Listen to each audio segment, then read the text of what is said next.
Today on the Mayor's Table, we have a special edition with a friend from the National Association of Counties in Washington, D.C. He's going to be talking to us about strategies for coal-impacted communities. We're going to get an update of economic development strategies here from Arvin Trujillo with Four Corners Economic Development.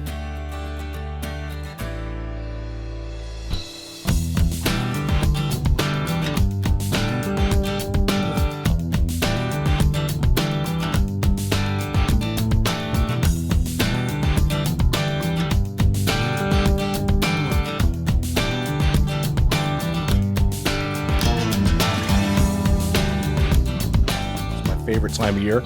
We have two special guests with us today. First, we have Arvin Trujillo, the Executive Director of Four Corners Economic Development. Arvin, welcome back. Well, welcome to be back. All right. And Arvin, you've brought a guest with you today, and I'm excited to introduce Jack Morgan, who's the Senior Program Manager for the National Association of Counties. Jack, thanks for being here with us. Great to be here. Thanks for having me. It's great to be here in New Mexico and Farmington and San Juan County. Right. We're from Washington, D.C., so it's quite the trip to come out. Don't hold it against me. It's great to be here. Have you been out to New Mexico before? This is my second time to New Mexico, first time to this part of the state. Well, Jack, you've been in town, and Arvin, I know Four Corners Economic Development had brought Jack in, as Jack is really, well, I'll let you explain what Jack does, but I think it's kind of nice the way the timing worked out, that we were able to bring you on to the show and have this conversation. When Arvin's here, we're talking about economic development here, kind of in the Four Corners region, and I know that's something near and dear to your heart, specifically as economic development pertains to coal-affected, impacted communities, which has become the phrase now, coal-impacted communities. So, Arvin, tell us a little bit about what, how you guys discovered Jack and what your strategy was with bringing him here to Farmington. Well, I first met Jack back in 2015. That's when we first started looking at coal-impacted communities. That's when the discussion of shutting power plants really began to hit the general airways. And it was at that point that Jack's group out of the National Association of Counties had a workshop in Charleston, West Virginia. And so I and a number of folks here within the Four Corners region took a trip out to West Virginia to take part in this workshop, looking at what other coal-impacted communities were looking to do, or how were they going to really begin to tackle or hit this challenge when power plants and mining operations were scheduled to shut down. And so that there began a relationship with Jack and another one of his cohorts, Brent Stewart.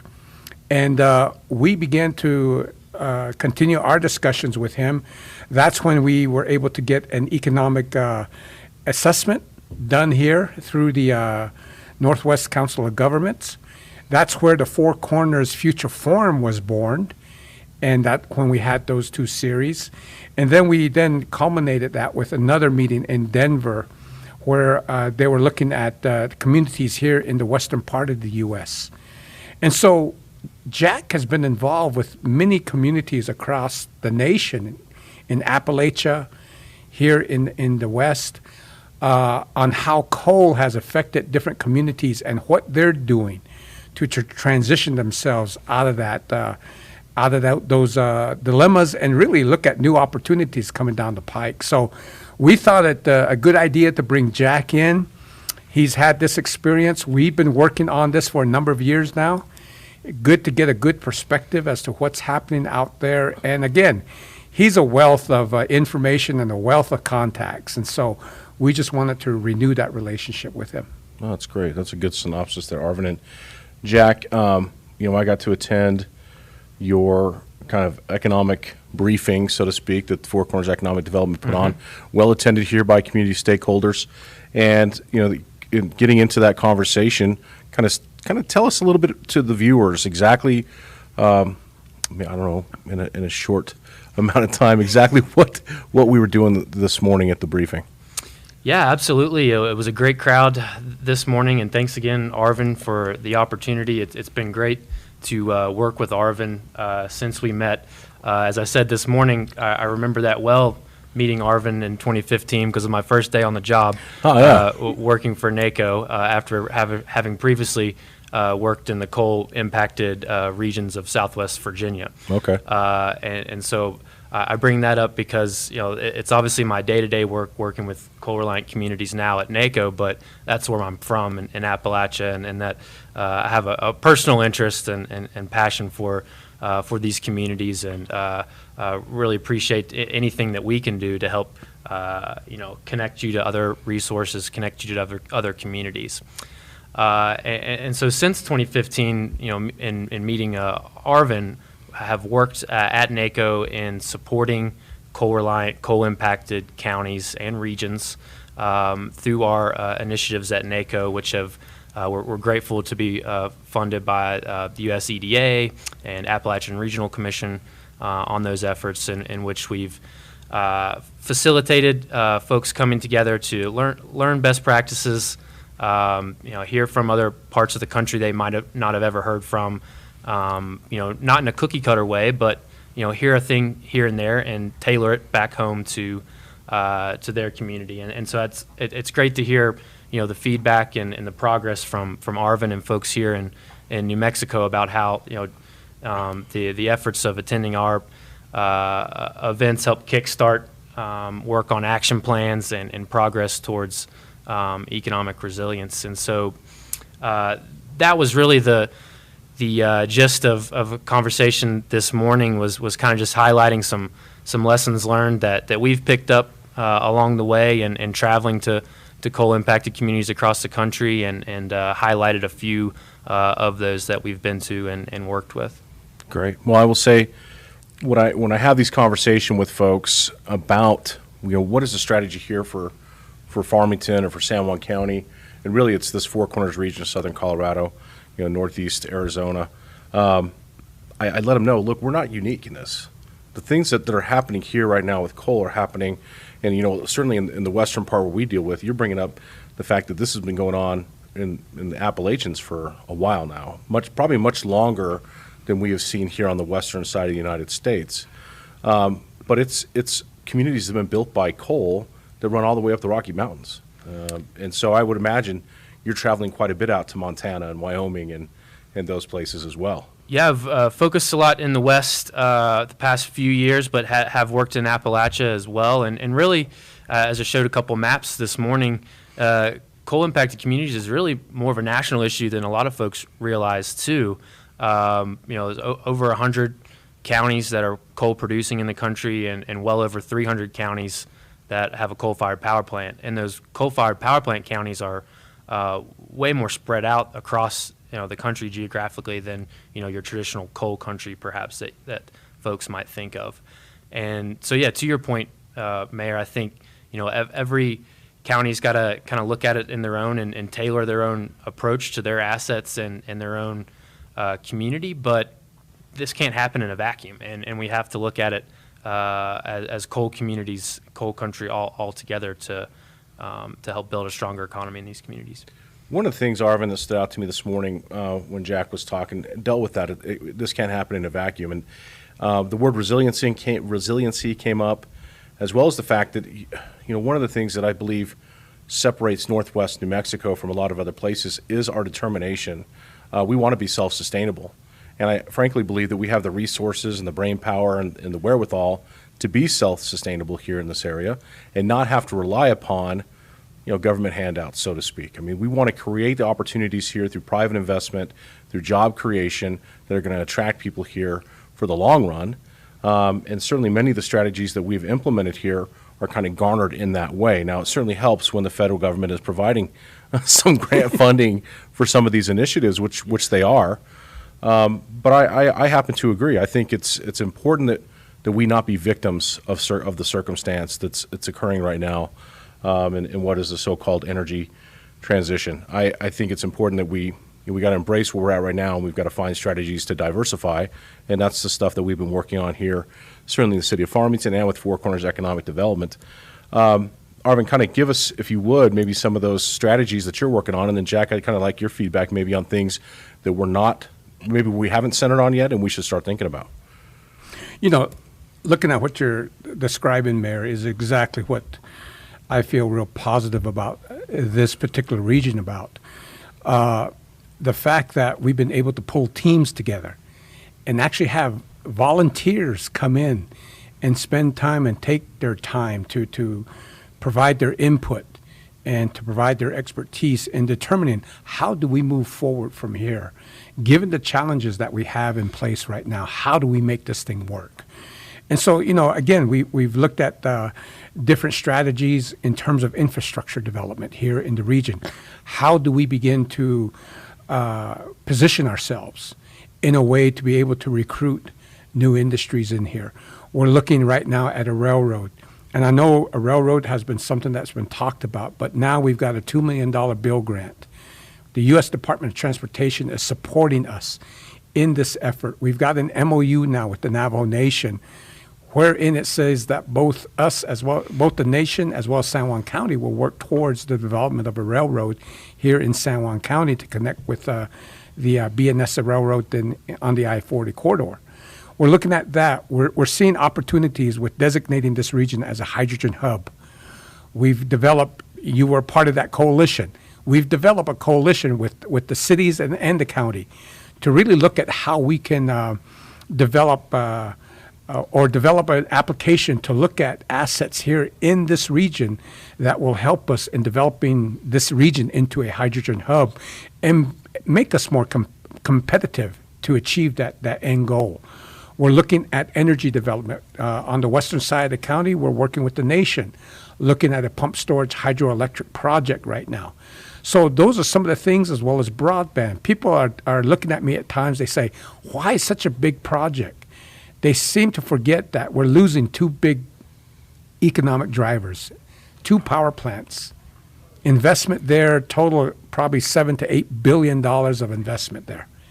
So these projects here are of that same investment level. And again, if we can get these things to move, that brings economic-based jobs to the region, which will continue to help grow our service-related jobs, our retail jobs, and develop those indirect jobs as a whole. So again, I think we're moving forward, and I really am pleased with the positive aspect that I'm seeing right now within this region here. People really wanting to participate and be a part of this.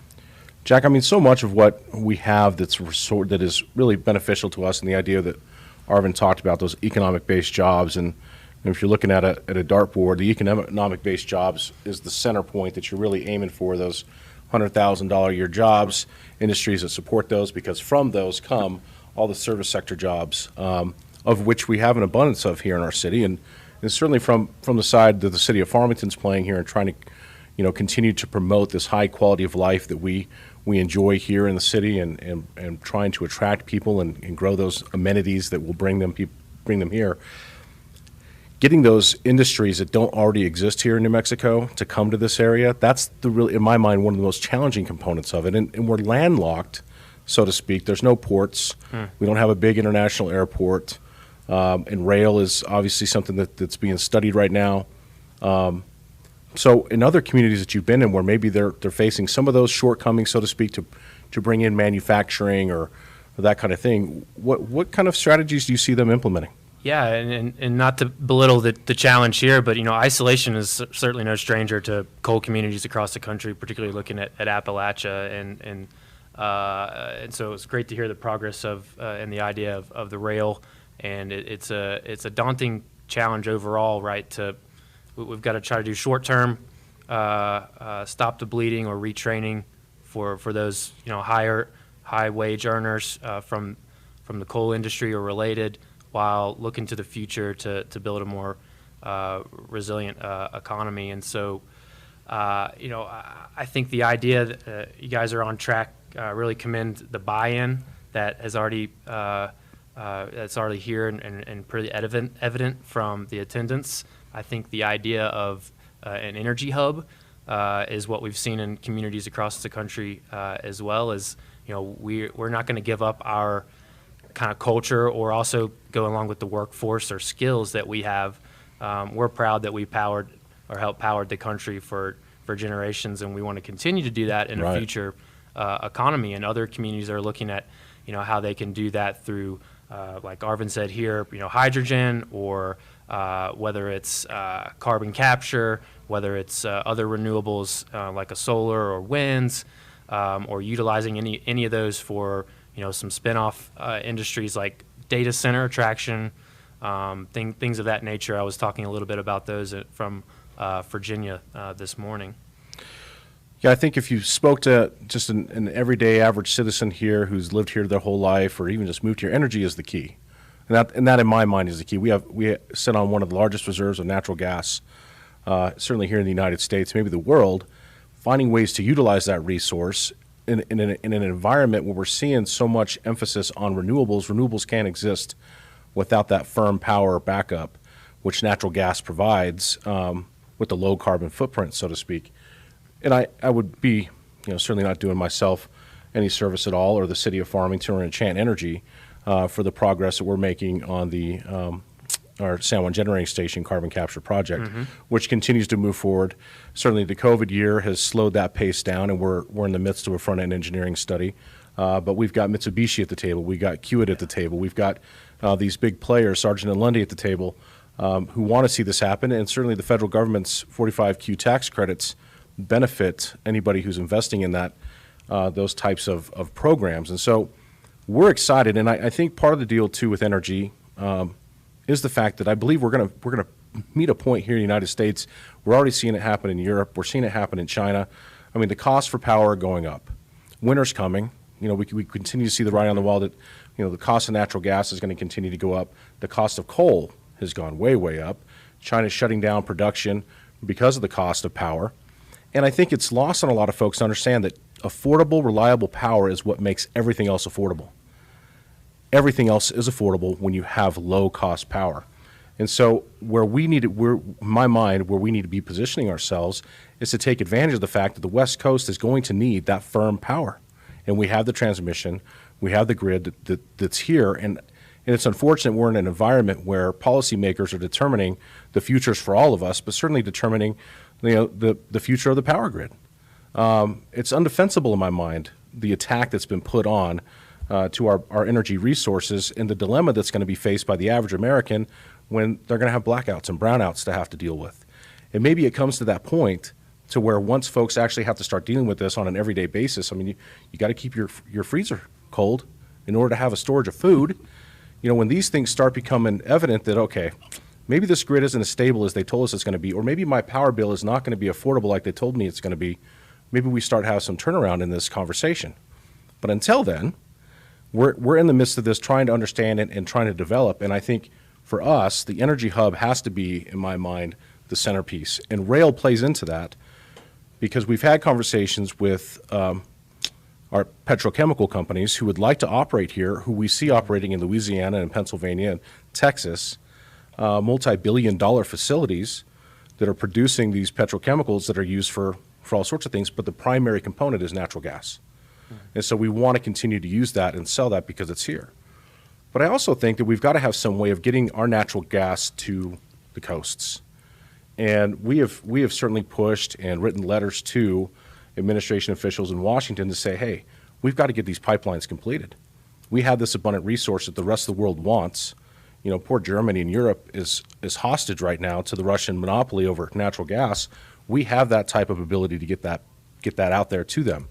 I think it benefits all of us when we can do that. I believe, and certainly what was expressed to us last week here during our San Juan Basin Energy Conference, is that we're looking at a 5-year boom, so to speak. Maybe it's a normalizing. It'll never be what it was maybe in 2007. But we're going to start seeing more drilling here in the area, which is going to put a lot of these people back to work. And it's going to benefit not just the people here in Farmington and San Juan County, but everybody who requires that base firm power.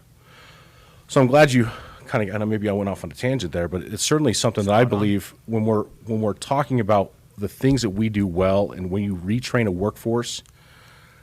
I've had these conversations with folks at the state level. They're like, well, we're going to give you money to retrain your coal miners. What are you going to retrain them to do that's going to allow them to make the kind of money that they are making right now in the coal mine and move laterally into a new position to be able to still continue to provide the quality of life to their family that they are right now? And they have no answer to that because it doesn't exist. We are in some ways having to start at the very surface level of some of these industries, and we're going to have to build them up. And we need to do all we can to attract those companies who are at that ground level point of bringing investors in to get us going. So, Arvin, I know this is, go ahead, Jack. Sorry, Mayor. Yeah, and to that point, I'll just add that, recognizing you have that asset and those high-paying jobs in the mining, that's why, in addition to carbon capture, some communities, like up in Gillette, Campbell County, Wyoming, are really looking at coal to products, advanced uses of coal as well. So we heard some of this. Yeah. I think I was in Moab. They had the National Coal Conference up in Moab a couple years ago. Prior to the pandemic, we were meeting together in large groups, and there was a contest that was going on in Wyoming where they were trying to facilitate these new products out of coal. Yeah, I believe they're calling that the X Prize competition that's exactly that's going on at their power plant there in Gillette. Any insight into those things, or how, if any of those products that they're kind of come up with, or are we seeing any traction? I'm not sure of the progress of where we are there, so I think that means we might be a little far off, but I think it's a goal we should shoot for, at least from coal communities' vantage points. Sure. Yeah. So, I mean, I think that's, to your point, there are strategies out there, and there are communities who are trying to find the best way to take advantage of what they do well. I think the X Prize was an interesting thing that they brought to us regarding ways that they're trying to identify new products in Wyoming. And I can tell you from my visits to the Department of Energy in D.C., they were showing me some of these products where they need coal to create them. Yeah, sorry, and that's what I was going to say, Mayor, that what we've heard is that coal can go into a lot of these products that can help tap into other areas of economic development too, and our everyday products such as outdoor recreation. I've even heard perhaps a moonshot that even coal could, carbon fiber could be used for other energy infrastructure, like even wind turbines. Sure. Arvin, I know rails is heavy on the mind of Four Corners Economic Development, hydrogen, of course, but maybe you can give us a little bit of update on broadband and the business retention expansion programs that you guys are helping to facilitate. Okay. One thing with the broadband piece, Mayor, we're very well. I was looking at the development of a middle mile plan, a backbone for the county, and getting the necessary fiber laid within the county. But in reviewing the study done by the Farmington Electric Utility Service, all of that's been done. It's done all the way down to last mile. So we've got a plan in place right now. We've been able to build a coalition where we do have agreement across the board with the non-tribal communities here in San Juan County to move forward with that effort. Now the goal is to find those grants that will help facilitate the further planning and construction of that process that's developed by FEUS, as well as looking at them transforming into an internet service provider. That will then allow reach within their service territory within San Juan County here, which then allows us very easily to begin to connect with the Navajo Nation and what they're doing with chapters, as well as with Southwest Colorado and what they're doing with their communities. And so I'm really buoyed by the fact that we do have this plan in place now. We know the cost that's involved. And so, again, the idea now is to continue our coalition. I've been in discussions with the Navajos about what we have planned and how we would like to do this. They're looking at more information on how we could connect because, again, they're looking for reliable access to internet opportunities within their chapters, especially on the southern and western portions of our county here. And so, again, that's kind of one thing that I'm looking at with broadband, and we've got a real opportunity there. Yeah, I'll just comment on that. I mean, the broadband part, interesting, and I wonder how this fits in with the federal dollars that are being put into the most recent $1.25 trillion bill that was just passed by the House, and because I know broadband is a component of that, and certainly the dialogue behind broadband now, and I'd be interested in your thought on this, Jack. I mean, anybody who's wanting to diversify economically or grow economically, broadband is almost like this base ingredient in many of these initiatives, almost all of it, right? So, and now you've just gone through a year where kids have had to learn from home, and you're starting to realize that kids can't sit outside of the schoolhouse in their parents' car, or in the middle of the winter to try and get access to internet so they continue their schooling. People are starting to look at this from the utility standpoint. I got water, I got electricity, I got to have broadband, or we're simply not able to live in the 21st century. I mean, is that something that you're and do you see it in that way? And I don't mean to put you on the spot here. It's a philosophical debate on whether or not it should be a private industry offering only, and I think what we're seeing nationwide though is public utilities incorporating broadband into their service, because they've got the poles and they got the wires and they got the network to do so. Well, I think it's definitely clear that broadband is essential and should be looked at as that essential 21st century utility, just right up there, like you said, with water and power, and taps you into, as you alluded to, several pieces of the economy and community vitality, from education to attracting residents, keeping your residents in your community. That's something we've heard from coal communities across the country. It didn't come up much this morning, so I'm not sure the landscape here about a real concern about your young folks leaving the community. Well, the brain drain is real. It's been real. Certainly when I went to high school here, I mean, there's just a handful of folks that that I went to high school with that are still here in the area. Many of us obviously left and came back. And part of that has to be is people want to get into careers where they can, make the money that makes their family go, so to speak. And you're limited, and this is a New Mexico problem, not just a San Juan County problem. I mean, when your top industry is energy, and there's no doubt about it. When it's gas, coal, or oil, that's what makes this state go. Really, the next one after that is government. And there's so much government here in the state that it's almost stifling for private industry. And then you get into a lot of the service sector jobs. Now, I mean, there's obviously film is coming up, Arvin. I don't know to what degree this becomes, what many of the state power people want it to be, and certainly we've invested in that here locally in San Juan County. But the state obviously has set up a system where we're willing to pay Hollywood to come in and make movies here, with the hopes that it does a lot of different things, beyond that. But Arvin, maybe you can tell us where exactly the film industry part is here for San Juan County. Right now, again, we've been working with focus groups to really enhance our education in that area.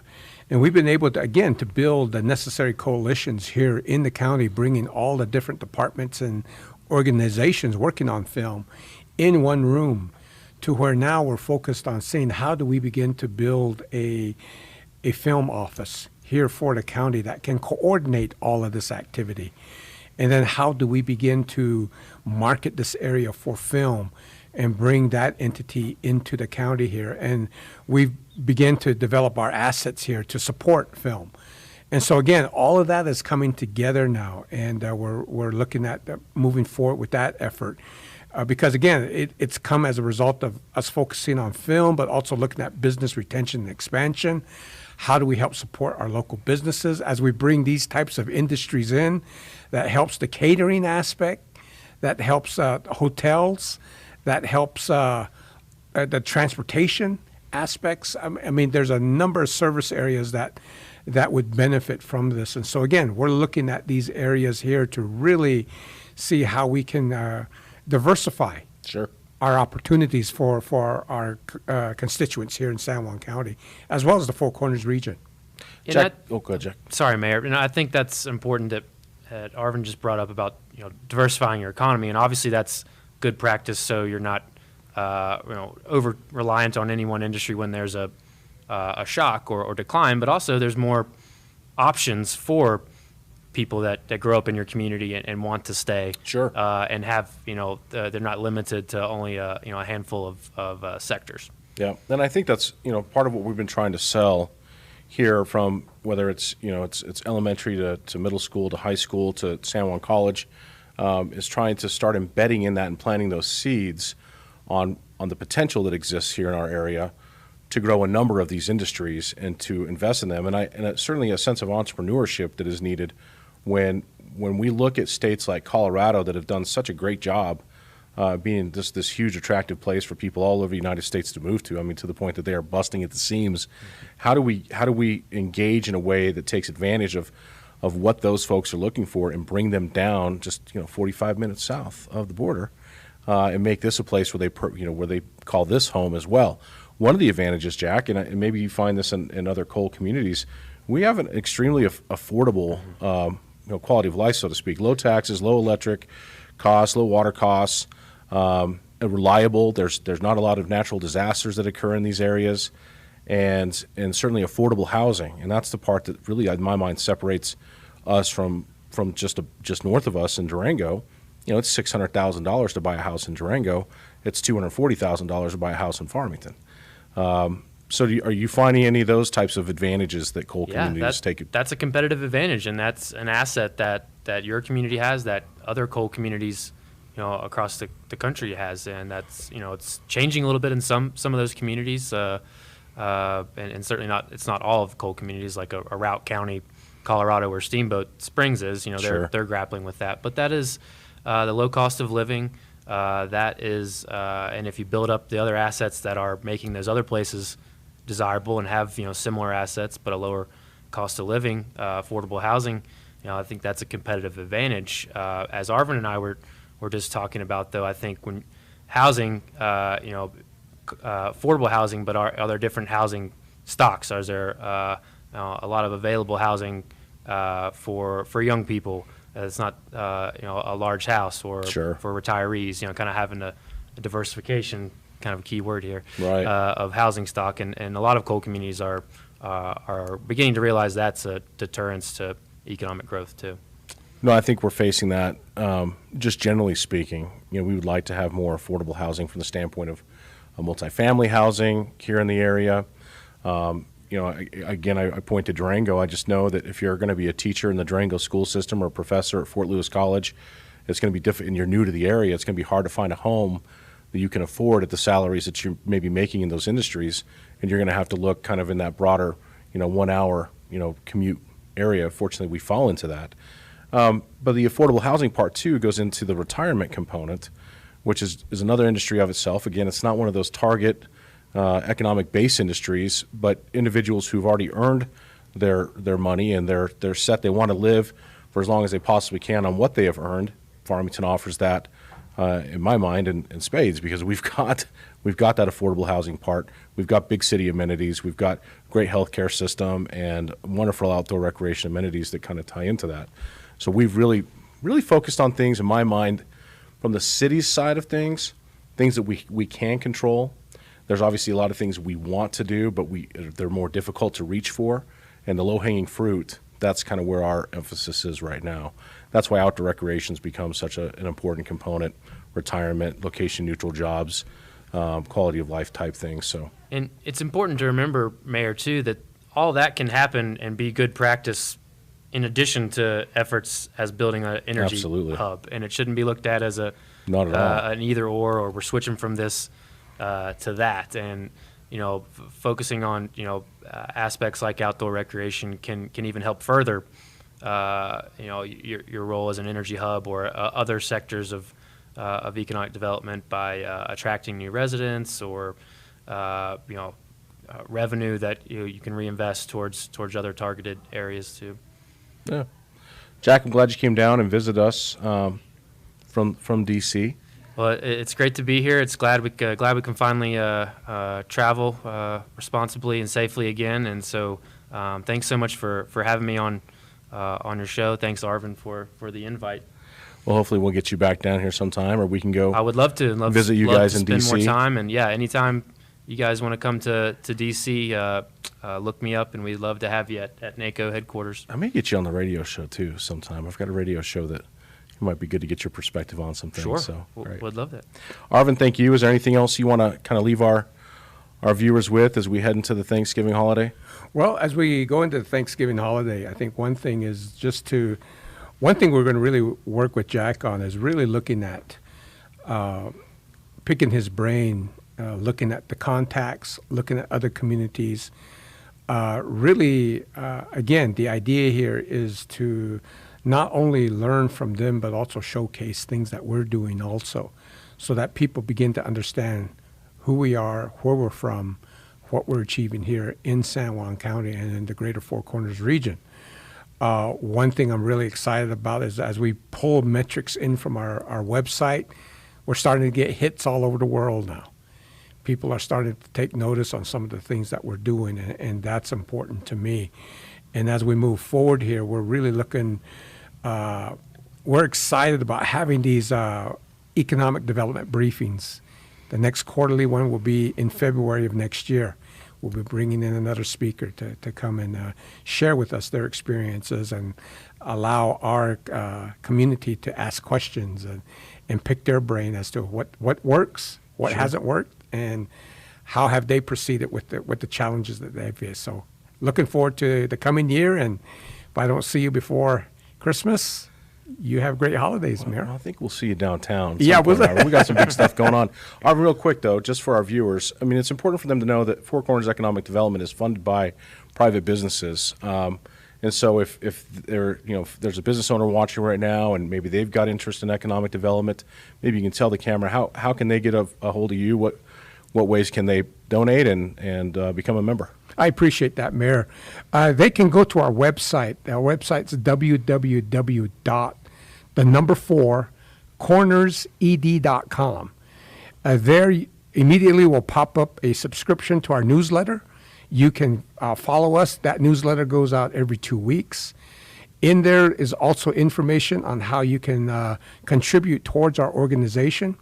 And again, what we're looking at is your contribution is an investment in the community here, because as you contribute towards our efforts, we are working for all our businesses in terms of how do we look at workforce development, how do we recruit new businesses, and how do we retain our current businesses and help them expand. Sure. And so given those aspects, we're looking at the overall economic welfare of this community, and we would urge you to come join us. I'd be more than happy to speak at any groups. I'm more than happy to meet with businesses, and that's what I've been doing. So thank you very much, Mayor, and I'm glad to be on your show. Jack and Arvin, thank you again for joining us today. And for all of our viewers out there, economic development is one of the hardest things there is to do. I mean, we're literally asking to create some of these industries from the ground up, but we're also trying to take advantage of industries that already exist and resources that we have. The important thing, I think, for all of us here and any of the stakeholders in our community is to understand our best days are ahead. We need to remain positive, and we need to understand that in some of these circumstances, it's a shotgun approach because we're trying to find something that's going to stick, and that's why we're kind of focusing on so many different things. But each one of us plays a part in that. In all of our daily lives, it's our interaction with one another here on the streets. It's our interaction on social media. It's making a determined effort in whatever business that you're in that you're making a positive difference, but it's looking for those moments where you can capture it, you can bottle it, and you can sell it. Because right now we got to sell this area, we got to sell Farmington, the Four Corners, and sell what we got. So it's up to us. We certainly believe in that message, and we thank you for your belief as well. So that's the end of this Mayor's Table episode, and we'll definitely see you here next time on the Mayor's Table.